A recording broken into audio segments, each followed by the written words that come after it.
के बसन्त र सिर्जना साँच्चीकै डिभोर्स गरेका हुन्? उनीहरूले एक आपसमा माया देखाए पनि आखिरी यसरी डिभोर्स किन गर्नु परेको थियो त बसन्त र सिर्जनामा? अब केशरी र बसन्तको सम्बन्ध कहाँसम्म जाला भन्ने बारेमा आजको यस केशरी सिरियलको रिभ्युज भिडियोमा पुरा बताउने छौँ। भिडियोलाई भने अन्त्यसम्म हेर्नुहोला। बसन्त र सिर्जनाको सम्बन्ध एउटा परिस्थितिले पारेको सम्बन्ध थियो। उनीहरूले एक आपसमा बिहे गर्नुपर्ने अवस्था आएको थियो र त्यही कारणले बसन्तले सिर्जनासँग बिहे गरेका थिए। तर सिर्जनाले भने बसन्तलाई मनैदेखि मन पराइरहेकी थिइन्। बसन्तलाई आफ्नो प्रेमिकाले अन्त बिहे गरेको झोक र अनि आफ्नो बुवाको करले पनि बसन्तले बिहे गरेका थिए।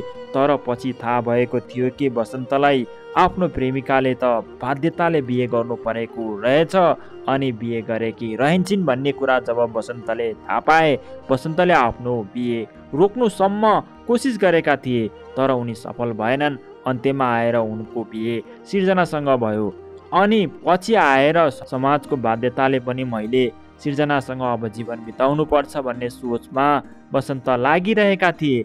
तर उनको मन भने केशरीतिरै गइरहेको थियो। बसन्तको मन केशरीसँग नछुटिएको देख्दा र मसँग भन्दा बढी केशरीसँग धेरै रमाएको देखेर सिर्जनाले यसरी त जीवन चल्दैन, बरु जीवन बिताउने हो भने दुई एक अर्काको मन मिल्नुपर्छ।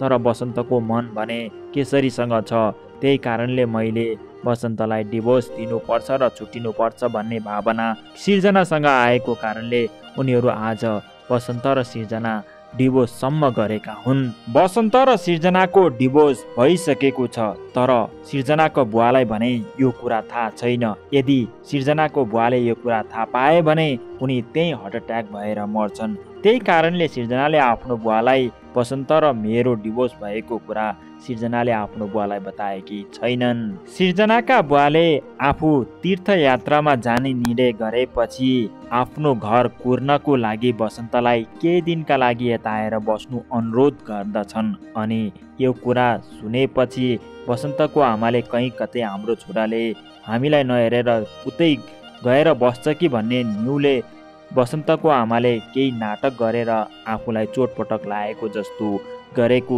देखिएको छ दर्शकबिन। यता बसन्त र केशरीमा पनि आफूहरूले विगतमा गरेको गल्ती र आफ्नो दुःख सुख एक आपसमा बाँडिरहेको र अब आउँदा दिनहरूमा उनीहरू खुसी हुनुपर्छ भनेर उनीहरू केही खुसी हुन लागेको जस्तो देखिएको छ दर्शकबिन। बसन्त र सिर्जनाको डिभोर्स भएपछि अब बसन्तले पहिलाको जसरी नै सिर्जनालाई त्यति माया र जीवन बिताउनु पर्छ भन्ने सोचमा बसन्तले सोच्दैनन्। अब बसन्तले केशरीसँगै जीवन बिताउँछन् कि भन्ने हामीहरूलाई लागेको छ र पक्कै पनि बसन्तले केशरीसँगै जीवन बिताउनु पर्छ।